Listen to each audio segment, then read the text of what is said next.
In 1990, Iraq is bankrupt. Saddam Hussein, a brutally violent dictator, has driven his country to the brink of ruin. On Iraq's southern border stands the oil-rich Sheikhdom of Kuwait. With the Iraqi army numbering 1 million personnel, one of the largest military forces in the world at his command, Saddam sees an opportunity. On the 2nd of August 1990, Saddam unleashes his armed forces across the border, taking the country in a matter of hours. The world reacts swiftly. The United States strongly condemns the Iraqi military invasion of Kuwait. If not, we shall have to take the military option and see that Iraq does leave Kuwait. The UN issues an ultimatum demanding Saddam's withdrawal. From across the globe, a coalition of forces assembles. American, British, Australian, French, Polish, South Korean, and Arab nation troops converge on the Gulf, ready to liberate Kuwait and restore its sovereignty. Britain deploys 30,000 troops, including its formidable 7th Armoured Brigade, plus helicopters, fighters, bombers, and surveillance aircraft. The US send over 700,000 personnel, building up to a global showdown. Britain's elite Special Air Service deploys A, D, and G squadrons to the Gulf. Over 200 SAS operators, its largest deployment since the Second World War, begin intense desert mobility training. One squadron remains behind. It is the legendary B Squadron, who gained global notoriety during the Iranian embassy siege in London in 1980. They are in the middle of their counter-terrorism rotation and have to remain on standby for domestic terrorist emergencies as part of the so-called Special Projects Team.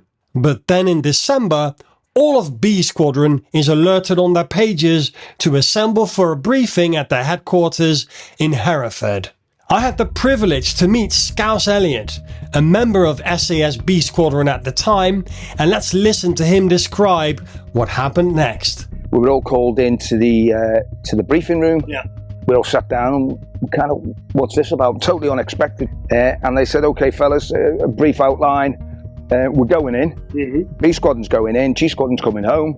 And what we're going to do is we're going to insert patrols deep into behind enemy lines, over the back of the sort of front line, and we're going to opportune targets, disruption. The OCB, a guy called me, and he then basically gave us that. He said, right, fellas, go home now, have yourself a good Christmas leave, and we'll do our best not to call you in, but be standby, write your letters, and get everything in order.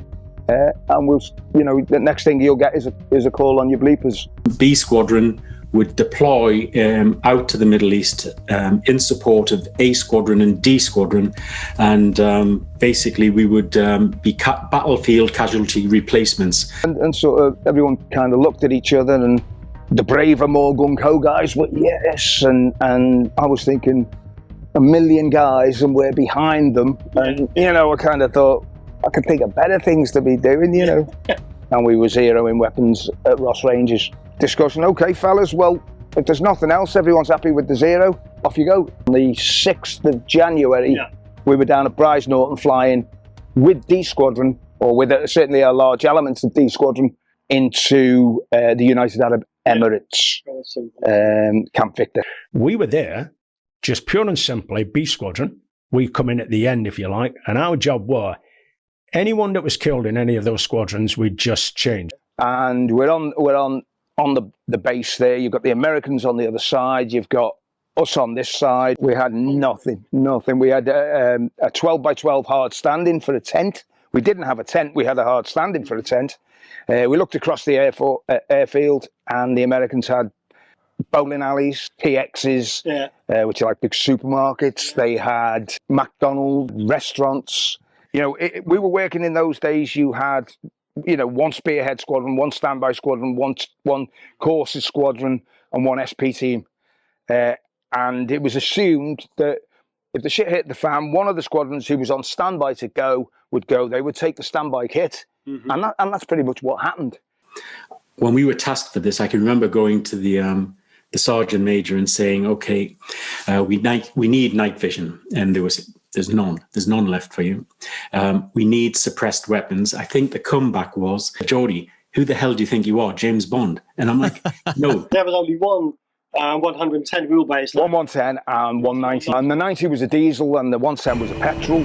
These vehicles have got from the RAF. They were never sort of designed. They were certainly not war fighting platforms. No, they were for getting you to Ross Rangers or the NAFI.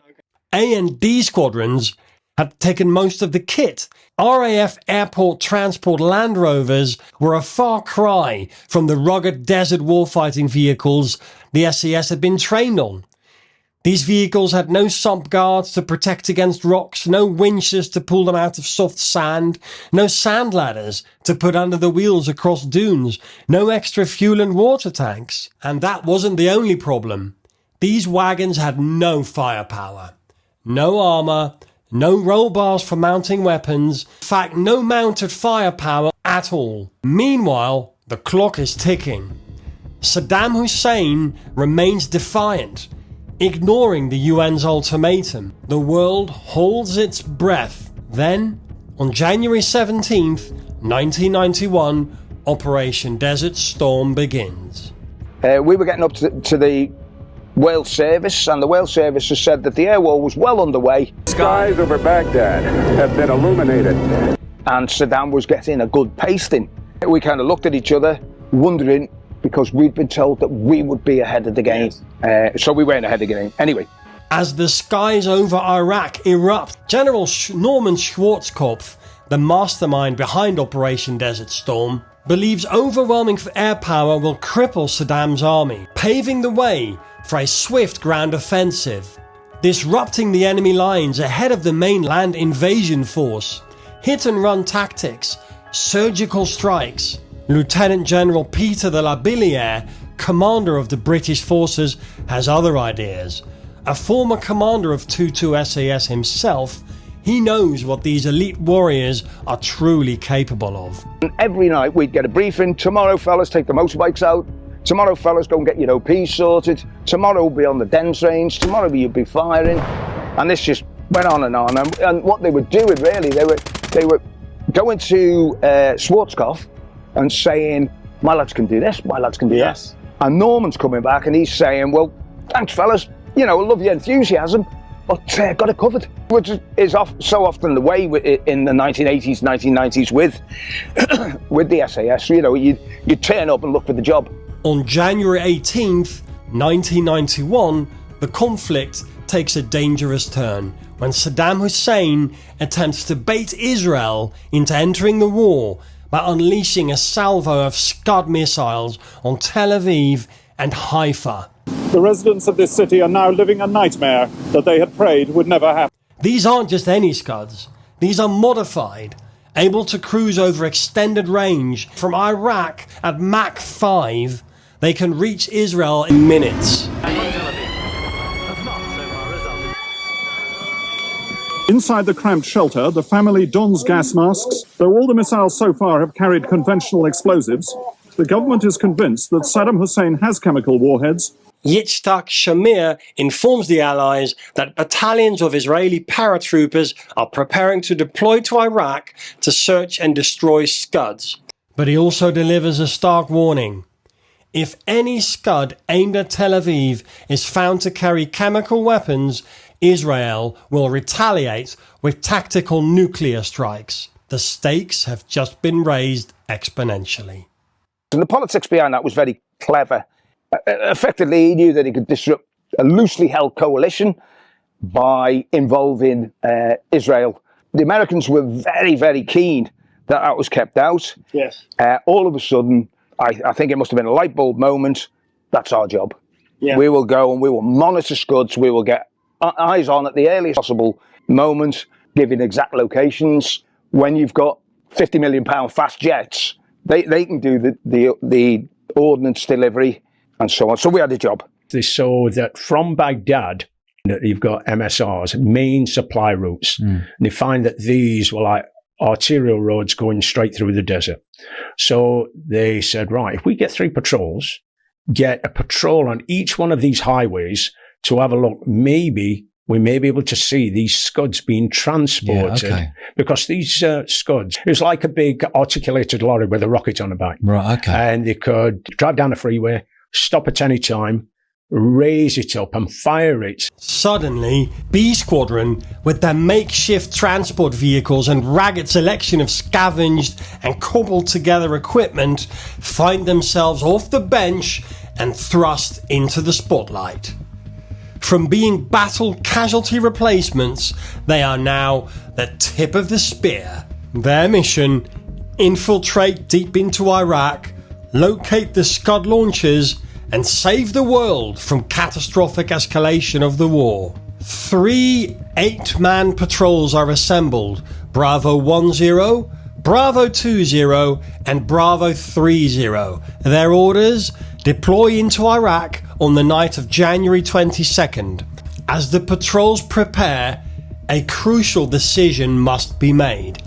Go in on foot, relying on stealth and endurance, or risk the unreliable dinkies. It's a debate that will have profound consequences. We were all in isolation. The 3 patrols were in isolation. Legs Lane was my best mate. He was in Bravo 20. You know, we just good buddies. We did our SAS build-up training together. I met Legs in the toilets. He's looking worried. I said, how's it going, Legs?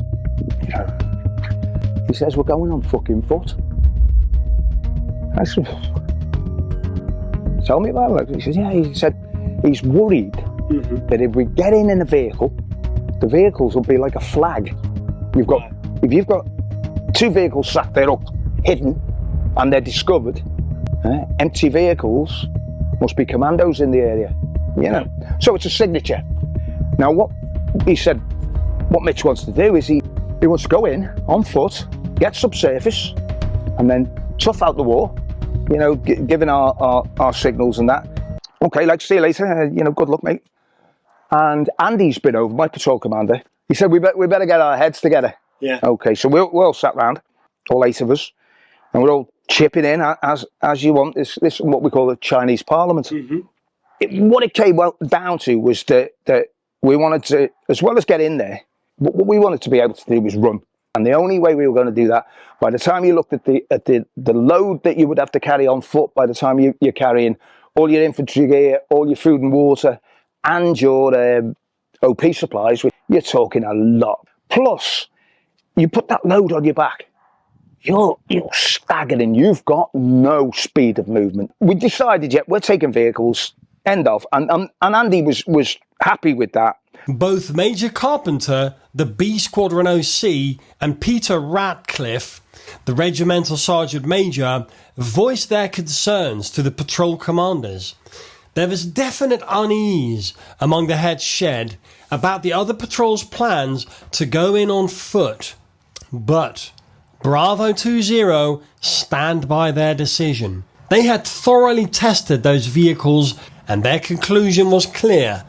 Those dinkies were simply not fit for purpose. So we were left with what we would call a 90 Land Rover Defender, and they were next to useless. There was no weapon platforms on them, and we were going in as an 8-man patrol. So we decided not to take the vehicle. We'd fly in, and then we'd walk to our observation point. So our personal kit, each man had basically around about 120 pounds to 150 pounds, depending on what radio system they had in. Bravo 20's escape plan was to head west towards Syria. Syria was sympathetic to the coalition, but it was 180 miles away from their insertion point, across hostile territory, a desperate gamble, but it was all they had. Bravo 30 had a different idea. Head south, back towards the Saudi border, where they'd give themselves a chance of linking up with A and D squadrons as those pushed north. It was a shorter distance, but no less dangerous. But there was a problem. OPSEC, Operational Security, meant no calls to weather forecasters or, for instance, Shell people working in the oil fields who knew the desert inside out were made. This would prove a big mistake. The patrols were heading into the harshest winter the region had seen for 3 decades. The night of January 22nd, the 3 8-man patrols crammed into 2 Chinooks and fly into the unknown. The stakes could not be higher. Scouse Elliott was there. We loaded up and up we went in the helicopters. We had 2 Chinooks. We had Pete's patrol, which was Bravo 10, with us. We had our 2 vehicles, Bravo 30. We were going up to the furthest MSR where Mitch's 20 were going to drop off.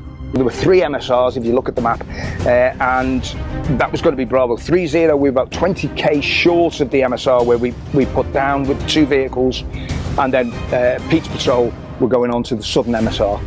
We fly in. Then the fun starts. There was talk that there was lock-on from the electronics that missiles were scoping us as a target. We basically got to the drop-off uneventful. Okay, so we got there. The helicopter came in. The sand's going everywhere. 2 vehicles come off, and the helicopters take off and disappear. That feeling of hearing them getting further and further away and the world becoming quieter and more settled was kind of double-edged.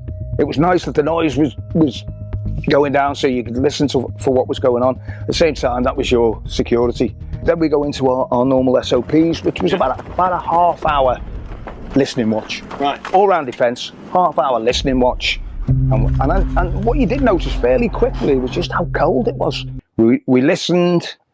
The place is quiet. Doesn't seem too bad. There's lights on the horizon and things like this, and very much getting used to those lights and understanding the distances. Initially, they looked like a guy with a torch about 20 metres away. What we subsequently worked out that in a lot of the cases, there were vehicles on the horizon, 15 mile away on full beam. But 15 mile in the desert at night becomes, a bloke with a torch wandering over to your position. Yeah. The Bravo 10 guys had walked down the open ramp of the Chinook. Their patrol commander, Pete, described it to Des in his book, Bravo 30, as follows. We got off the Chinook, took a good look round and thought, sod this. This is not what we were briefed at all. It was flat as a pancake, with not a shred of cover, and hard as a rock underfoot. Right. So we got back on. I got on the intercom and told the pilot, can you fly us to an alternative DZ? Drop zone. They got the pilot to fly them to an alternative DZ, but it was pretty much a carbon copy of the first. I said, we will not get an OP in here. We will get compromised. Reluctantly, we climbed back up the ramp and aborted. What is your take on that decision to abort? Absolutely, the man on the ground is in the right position to make the choice.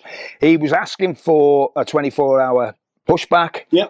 Why was that such a big problem? Absolutely. His team would have been in the same position as Mitch's team, Bravo 20, had he have got out on the ground and walked in. Many believe the patrol commander of Bravo 10's career was cut short as a result of this decision.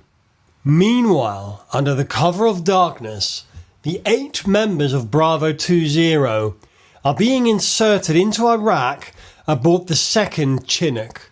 Leading the patrol is Sergeant Andy McNab, an obvious choice, fit, disciplined and well respected. He had already earned a military medal for bravery before joining the SAS while serving in the Royal Green Jackets in Northern Ireland, where his patrol had a chance encounter with a group of heavily armed IRA terrorists, and through quick thinking and immediate action was credited with inflicting a number of casualties crucial to winning the firefight.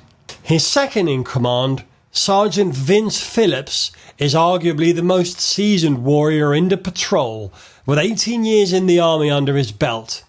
He served with 16 Para, 3 Commando Brigade, SAS Boat Troop, a year on secondment to the SBS, then returned to the SAS to join A Squadron 4 Troop, which was a mountain troop.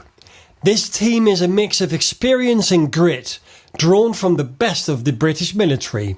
Dinger from the Paras, Bob Consiglio from the Royal Marines, Legs Lane from 9 Squadron 5 Airborne Brigade, who'd previously served in the Parachute Regiment, Big Mal, former 1st Australian Commando Regiment, Mark Kiwi Coburn, who earned a place with the New Zealand SAS before joining 2-2 SAS.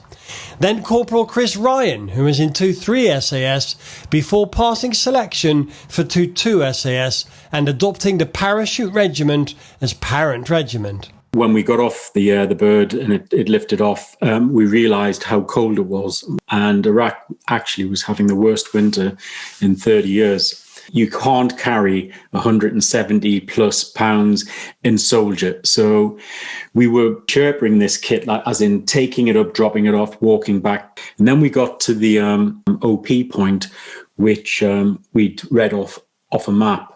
And what we found, we were expecting sandy conditions and it was flat bedrock. So it meant we couldn't go underground. We came across this dried wadi bed, and it was the sides went up to the desert floor. The next morning, or first light, we started looking around. And then sent out, myself and it was an 8-man patrol, so myself and 3 others went out for a clearing patrol. The other side of the MSR, we got across the MSR. There was some habitation out there, which, normal, what you'd expect, a compound type habitation. That's no threat for us. They're over the other side. A few hundred meters away, there was 2 S-60 anti-aircraft guns. But on top of the ridgeline, there was an anti-aircraft position, quite clearly. And we basically tried to establish comms. We couldn't get through. I have nothing definitive. I have talked to people who said that they definitively know that the signals who dictate the frequencies assumed that we were going to be working out of Kuwait. Right. That was about 1,500 to 2,000 kilometres from where we ended up working. I've been told that that's far enough, a skip distance or whatever, a frequency wavelength to make us completely, at that range, completely in the dark. So do you think it's the same issue then that both patrols suffered from? Absolutely, yeah. It was geographic. The night of the 22nd of January, Bravo 30 pushes forward. 10 clicks an hour, that's about 6 miles. The terrain, brutal, flat, exposed, nothing like the intel suggested. They find a slight dip in the ground, a bit of a hollow, and try to conceal their vehicles. They call it a lying up place, or LUP. Problem is, the ground's like concrete. Shovels are practically useless. They managed to get the Pinky and Dinky covered with cam nets, dig some shallow trenches for cover, and throw cam nets over everything. Now it's time to report in. They key their position into a ruggedized laptop and send a coded burst transmission via high-frequency radio. In the distance, they can see the MSR, the main supply route. Occasional lights flicker in the darkness, a reminder of the enemy's presence. They know they need to get closer to observe those Scud launchers, but for now, they wait. 2-hour stag duties throughout the day keep them vigilant. The tension is palpable. Finally, nightfall arrives. Wednesday the 23rd, time to move. Meanwhile, Bravo 20 on the afternoon of Wednesday the 23rd. It was when the goats started to come over. We was in an depression in a wadi. The goat come down, and then this kid started to shout at the goats and coming closer and closer, and then came over, saw us, clearly 8 of us down in the LUP, and started running. Unfortunately, in the direction of the 2 S-60 guns. Yeah, it was one of the guys, Vince, who tried to get hold of him, tried to scramble up. Get hold of him, but it was too late. This kid had gone. So we had to take it as a compromise. We were smack bang in these, between these anti-aircraft positions. Because our sit reps weren't getting through, in theory, what would happen, there would be a helicopter would come in to an emergency RV, We had a lost comms procedure, so we packed all the gear up. We wrapped our heads up with shamags. Is get to that ERV, start making distance, because we could hear, there was a bit of commotion going on now. There was a bit more sort of, vehicle movement than was expected. So let's get out now, start making distance. We have the cover of darkness, hopefully within about an hour and a half. Just crack onto that ERV and then get on the air. But it never happened. We had two BMPs of Russian personnel carriers come down and a truck, soft skin sort of vehicle. There's nothing you can do but stand your ground. So we cocked our 66s. We were sitting waiting. It was two Iraqis, and they had military uniforms on. They they opened up on us. Rounds started firing. We returned fire. We dropped them too. But at the same time, the vehicles turned up and guys started debussing from the vehicles. And then we came under a good rain of fire. We were doing our drills, pepper potting back, and it got to the point where we realised we couldn't carry our rucksacks. So it was a patrol commander said, ditch the rucksacks. Out, stand your ground. Everybody drops them. Got the quick release. Just drop all that gear, and you've got your equivalent of your harnesses on. So you've got water, 24 hours of food, ammunition. And we were moving backwards and then returning fire, keep moving backwards. We were in contact for it was a minimum of 45 minutes, and then the Iraqis started moving towards our position in their vehicles, but the guys on foot were staying behind the vehicles, and they were slowing down. So we decided that we would put a dog's leg in. So what we done, we boxed it. We were heading for the war RVs in Syria, and head up to Syria. It was the shortest option, and as the crow flies, it was going to be about 75 miles. Well, as things were, it didn't work out that way. But and then darkness came in, and that's where we broke contact with the Iraqis. With their mission in jeopardy, they activate the TACB, sending out a distress signal that will hopefully reach friendly ears. This is Bravo 20, a ground call sign, over. And we've got a faint American voice, and the good thing, it came back with our call sign, say again, Bravo 20, say again, Bravo 20. Wow. And then obviously it's gone. So I thought, right, at least they have a position and they've recognised the call sign. Thursday, January 24th, intelligence officers at Air Command Headquarters near High Wycombe intercept a desperate plea for help from Bravo 20. The message is clear: compromised, surrounded, in urgent need of extraction. But despite the clear distress signals, no rescue is launched. Astonishment and frustration ripple through the small number of staff in the know about Bravo 20's movements. Bravo 20 fights its way to the pre-arranged rendezvous point the night of the 24th. They wait, hoping for the distinctive thump-thump of a rescue helicopter. But the skies remain silent. Kiwi Mike Coburn would later write, "We waited something like, I think, half an hour there. There's no sign of this helicopter, and then we have to move." Chris Ryan writes, "I absolutely knew that it wasn't going to come in.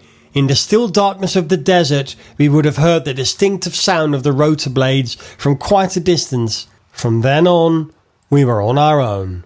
Bravo 20 activate their emergency beacon again. Again, the message gets through to High Wycombe, and it's later confirmed a Chinook is put on standby, but it does not fly.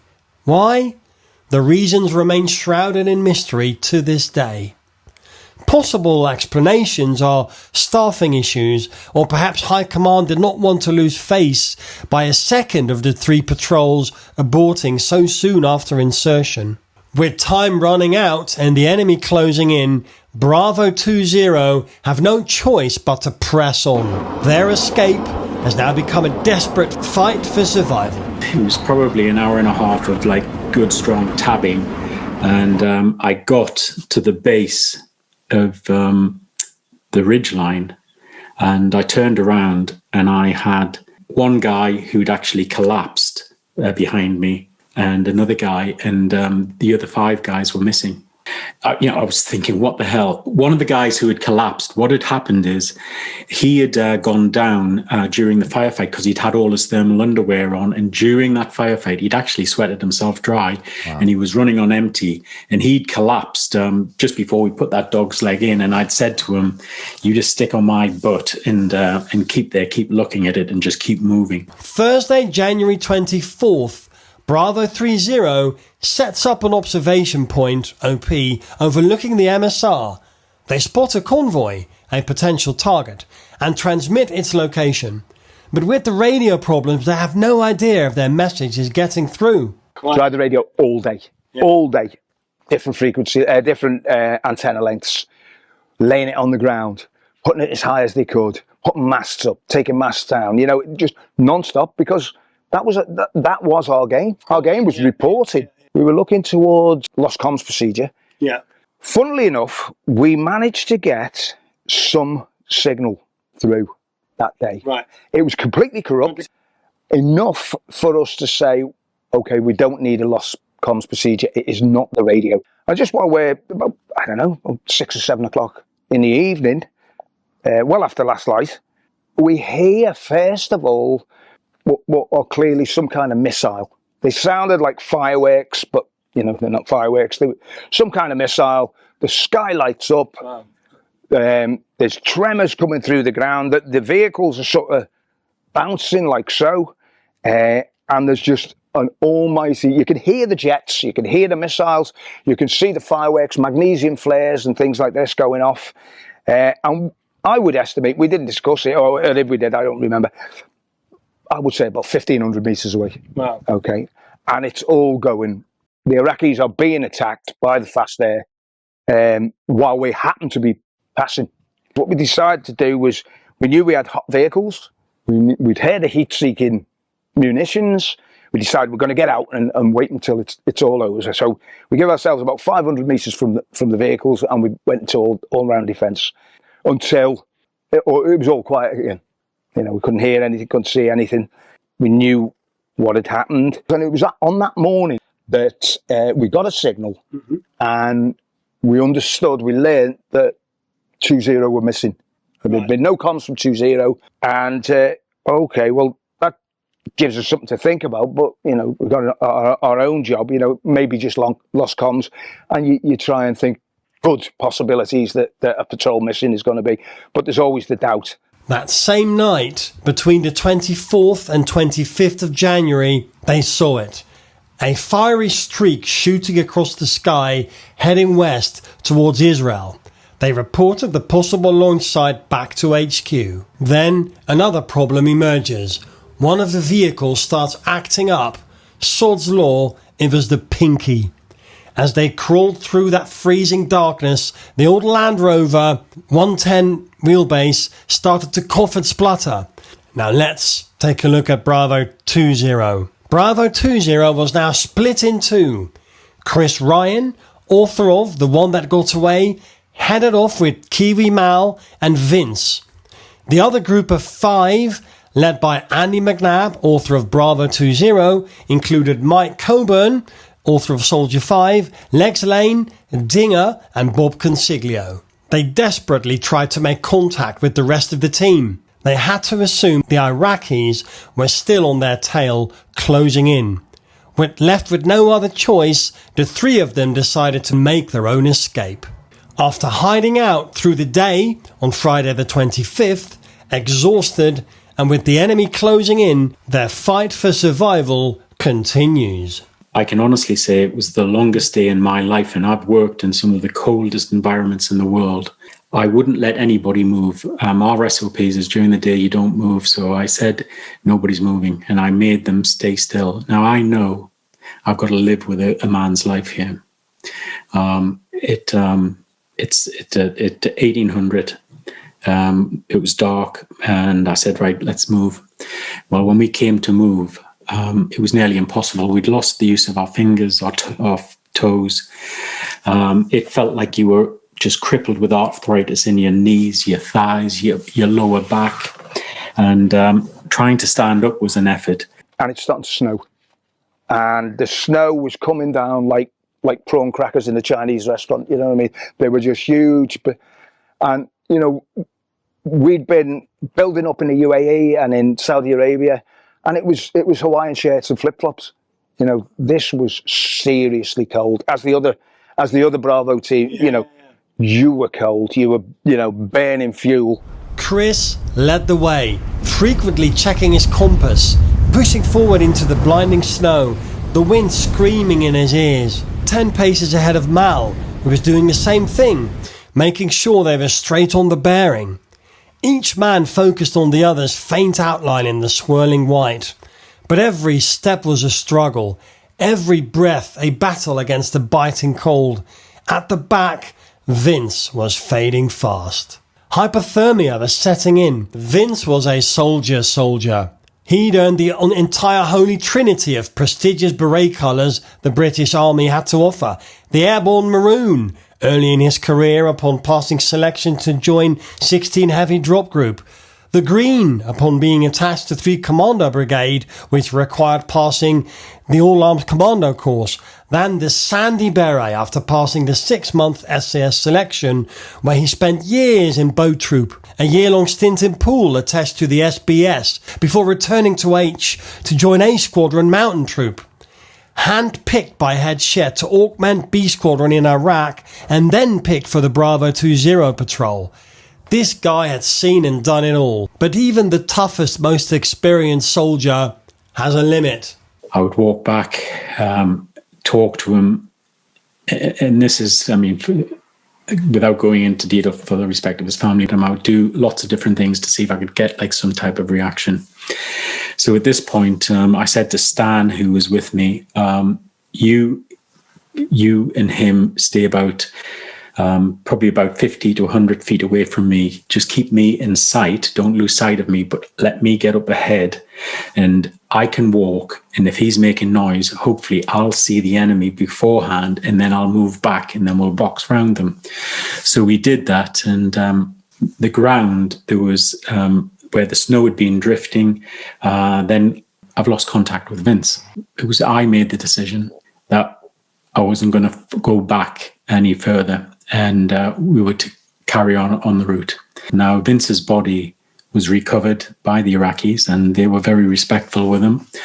They returned his body, and that was put through an autopsy and everything else. And at the coroner's report, he died that night. So we carried on. Chris and Mal found a ditch to lie up in, desperate for any kind of cover. But their luck was about to run out again. Saturday the 26th, that horrible jingling of bells echoed through the silence. You sat in the middle of nowhere, and then the goat herder comes out of nowhere. And I went, right, if he comes up here, I'm going to drop him. If we tie him up, he'll die anyway. If we do him, we've done him, and that's it. If we let him go, he's going to tell the Iraqi forces, and they're going to be onto us. So sure enough, he stood up and started walking towards us. So I said, you grab him, I'll stick him, and we'll drop him, bring him down. And Stan, he said, no, he said, that's against the rules of engagement and all the rest of them. Like, screw the rules of engagement, So as it was, he jumped up, grabbed him, but protected him and sat him down. And it was the right thing to do, to be honest, really. Mal decided to take his chances with the herdsman. It was a desperate gamble. Mal and the goat herder walked for hours until they reached a small cluster of buildings. Almost immediately, Iraqi soldiers appeared. Shots were fired. Accounts differ on exactly what happened, but it's likely someone was killed. Big Mal was captured and taken away for interrogation. Meanwhile, Andy McNab led the other group of 5. They'd managed to hijack an Iraqi taxi, hoping to make a run for the Syrian border. Taking one of the Iraqis as a hostage, they drove west, but their luck ran out at a vehicle checkpoint. A fierce firefight erupted. Bob Consiglio, just 24 years old, fought bravely, single-handedly holding off a wave of Iraqi soldiers for half an hour. But then he was hit, and unfortunately he did not make it. He would later be awarded the military medal for his incredible courage. We started boxing around. I got within about 2 kilometres of the border, There was a lot of confusion, but it was becoming first light. And what I didn't want to do was get caught on the border trying to get into Syria, because I didn't actually know what physically the border was. Dinger and Legs, two of the remaining members of Bravo 20, managed to reach the Euphrates River. They hoped to use a small canoe to cross to safety, but they couldn't get the thing untied.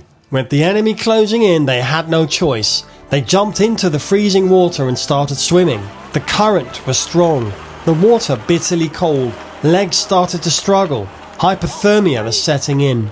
Dinger, with incredible strength and determination, dragged Legs out of the water and onto the opposite bank. He found a place to hide, but Legs was in a bad way, slipping in and out of consciousness. Despite Dinger's best efforts, Legs succumbed to the cold. Another casualty of this brutal mission. Dinger, alone, was captured by a group of locals and taken to a police station. He was imprisoned and brutally beaten. We got split in little groups. I was with another guy who was a New Zealander. What we heard was the commotion, and then they know there's something out in front, so they're just firing. We then both got down. I went right. I presumed he went left, but he didn't. What he done, he got shot in the foot, and he was down, and they captured him. So by the time I got to the border, I was on my own. Clearly, somebody had seen me somewhere, and they come in. They're firing all around the covert, screaming and shouting. And you know when lads get a bit excited, I'm not going to get out because it's just too much excitement and too many rounds going around. So they wanted me out. I'm not getting out. They eventually dragged me out. We call it tactical questioning. Basically, just get filled in. Yeah.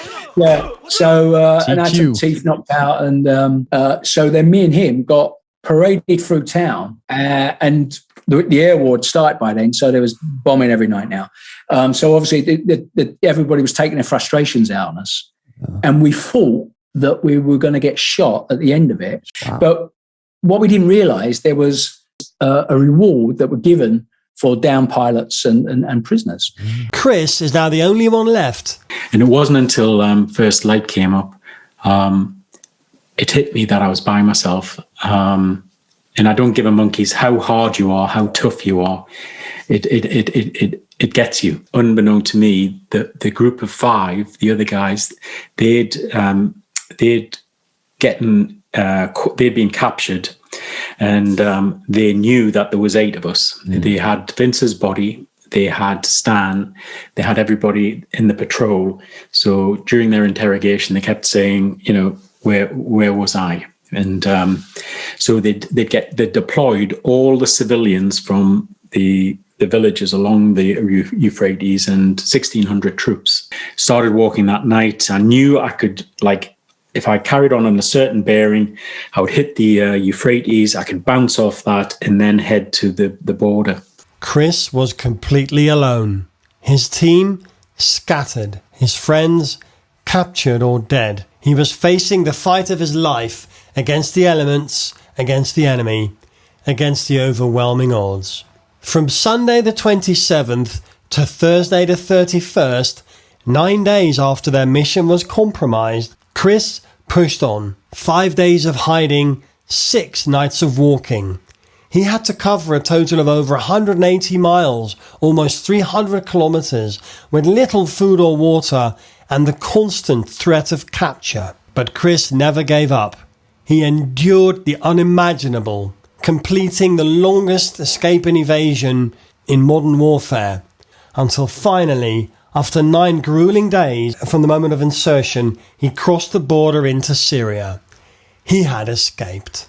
For Bravo 30, the period from Friday the 25th to Thursday the 31st was a blur of intense activity. They were deep inside Iraq now, operating as a forward observation patrol. Their mission was clear: locate and report Scud missile launch sites and other opportune targets. Roving across the desert, every Scud site or opportune target they identified was a potential catastrophe averted.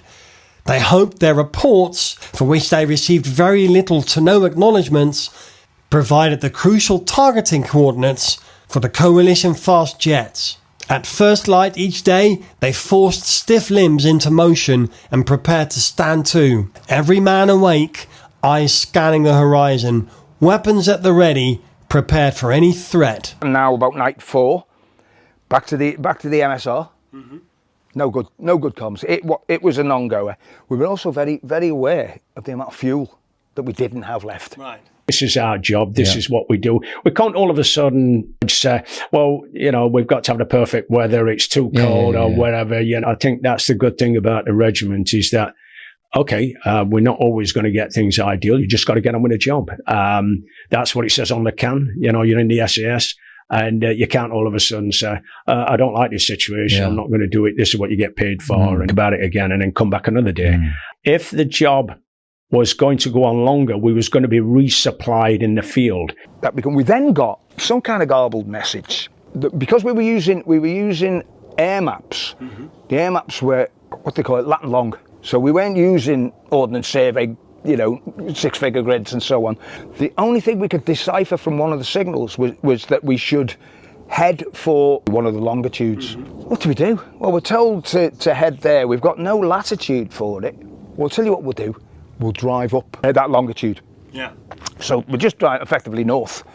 And then when we got to a certain point, we thought, right, we'll drive south, and just see what happens, Anyway, that night, one of the squadrons was resupplied, and we heard the choppers coming in. One of the guys, Tom, was saying, there's the resupply. Trouble is, we couldn't be sure that we knew that the Iraqis did have some rotary airframe. We couldn't be sure that wasn't a hip or a hind or something. And so, just sort of sardonically, Andy says to Tom, he says, you've heard the difference between a hip and a Chinook, have you? And Tom kind of said, well, no. So what we don't want to do is turn up to the resup and find out it's Iraqi helicopters, Yeah, of course. So we decided to sit tight. We heard it going off, and we weren't far from that. At which point, we're looking at our fuel. We've had 4 nights of trying to make comms. Comms is not going to happen, and it isn't the radio. It's the frequency, it's the geography, it's the geology. Okay, so we were all looking at each other and say, this is not going to happen as an OP. We now got almost no fuel. We've ate half of our food. Best thing we do is go and get retasked. So we put in for a set of radio orders for retasking, and effectively didn't get anything that we could make any sense of. So at that point, I think it was the patrol commander, but it was definitely done under a Chinese parliament. We said, we'll go get retasked, we'll go back to Saudi Arabia. And you're now probably 5 days in, 6 days in? Something like that, yeah. We say, okay, well, what's the fuel? The fuel's going to be tight. Right, so we came off, we LUP'd for the day, broad daylight, and we've found a wadi.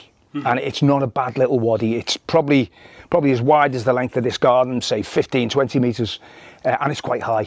About 3 o'clock in the afternoon, and we hear the heavy wagon bobbing along. No, not particularly urgently. It's not as if it's going flat out. It seems to be going pretty slow. And we all stood to. We all looked, and it's could have been a petrol Bowser, could have been a water Bowser. I wouldn't know the difference. It was painted olive green. So then the wagon stops, 50, 60 metres from us, and we're all stood to. Door opens, a lone figure gets out, jumps down. Remember him to this day, black top, heavy woolen coat, sort of billowing, little bit of a hat on, old guy, beard, and he's heading straight for us. He's not armed, he's heading straight for us. There are 8 machine guns trained on him. He doesn't know it. He's clearly looking for somewhere where he can get his Bowser, his fuel tanker, across the wadi. He walks over, he jumped out of it. He physically jumped up in the air when he saw us. Oh, he did see you? He saw us. He shit himself on his heel and scarpered. And every one of us is going, you should shoot him. Shouldn't shoot him. He's going to give us away. You're not going to be able to catch him. I'm glad to say that none of us followed through with our temptation to stop him. He scarpered in his van, and we looked at each other. We've been sussed. We've got to put some distance between this point here, which is where they're going to come back to, and somewhere else.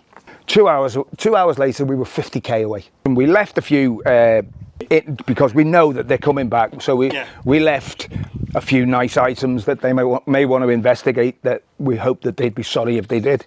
And then what do we see? 1,500 metres down the way is the Iraqi, don't know what was, but there were tents, there were vehicles, there were stores, there were things that were, things that were hidden, there were pallets, and, and there was 50 or 60. I estimate something that big would have 50 or 60, maybe 100 people. If they've got scimitar, which was our big frightening thing, because a scimitar could cover the ground. A scimitar had a 30mm cannon. A scimitar could just take us to cleaners.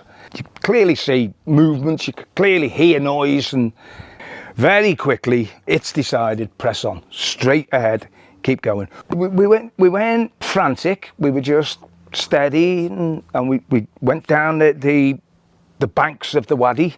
No sooner did we hit the bottom of the thing that the pinky bellied out. Right. And the wheels are spinning and it's going nowhere.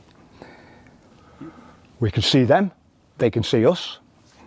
There is no SOPs for you're in plain sight of the enemy and you're stuck in the wadi. We've got sand tracks, we've got shovels, we're all out. Gary's fantastic with the vehicle and he's nudging it and doing everything, gear forward, gear back. We're rocking it, we're digging, we're sticking sand tracks under it.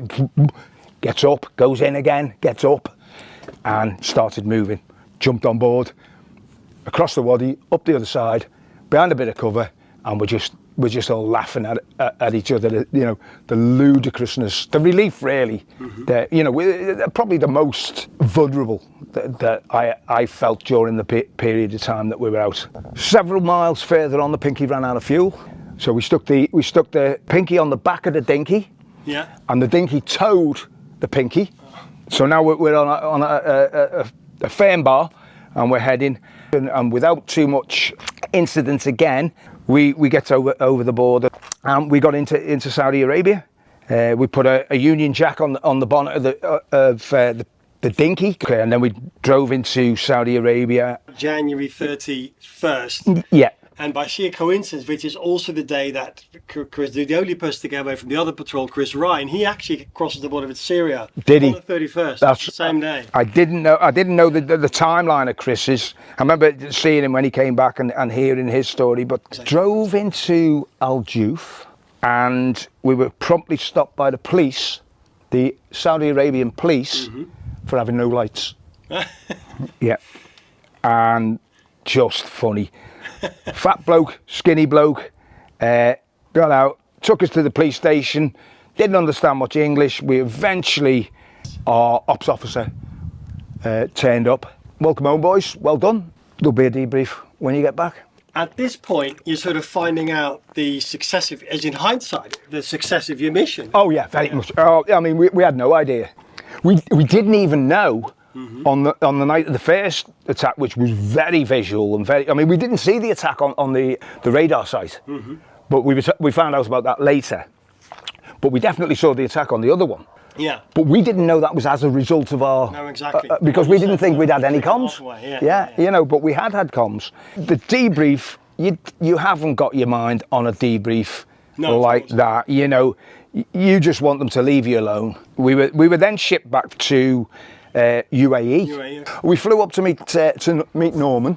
Norman Schwarzkopf, who was in charge of the war, and he wanted to say thanks. Wow, that Norman, I didn't know you met him. Yeah, he was Norm to us. When you shook his hand, he's Norm. Really? Yeah. So we did a little bit of glad handing and a few pats on the back. So about the Bravo 20 patrol, obviously you said earlier, your best mate, Legs, was in that patrol. Yep. Sadly, he didn't, I mean, that must have been, difficult. Yeah, I was put on standby to go. Then there was CNN footage of the prisoners, and we saw Big Mal from Bravo 20, and we saw Mitch, and I thought, well, I haven't seen Legs there, but I didn't see everyone, and it was quick CNN footage. So I was put on scouts, get ready, go up and see, go and meet, be the guy who meets Legs. Yeah. And then Frank from my patrol, he said, Legs ain't coming back, mate. So that was that. And then years later and months later, we built the picture of Legs' final time with Dinger, and that, Yeah, so Bob, Vince and Legs were the guys from that patrol that sadly didn't make it back. I mean, and you look at most of the decisions that were actually taken by the guys on the ground, by the guys in the patrol at the time. There's nothing prepared you for that. You know, you've taken in the environment, the enemy situation, the time of day, the light, the geography, and you've made your decision based on that. There's no textbook. When you look back and you join up the dots and you realise how piss poor the intelligence we were getting. Source material. The interview with Scouse, the Jack Carr podcast that he did with Chris Ryan and Andy McNab, the Eventful Lives podcast with Dodge Woodall. Links to these YouTube clips are available in the description. Books, Bravo 2-0 by Andy McNab, The One That Got Away from Chris Ryan, Bravo 3-0 by Des Powell and Damien Lewis, Eye of the Storm, 25 Years in Action with the SAS, Peter Ratcliffe, Soldier 5, The Real Truth about Bravo 2-0, Mike Coburn, The Real Bravo 2-0, Michael Asher, The History of the SAS as Told by the Man on the Ground by Chris Ryan, and countless other podcasts and sources over the years. On that note, if you've watched this and perhaps more of my videos, please do me a favour and subscribe. You're also welcome to join the Facebook group if you have an interest in outdoor challenges or military history. Link in the description. Okay guys, as always, see you in the hill.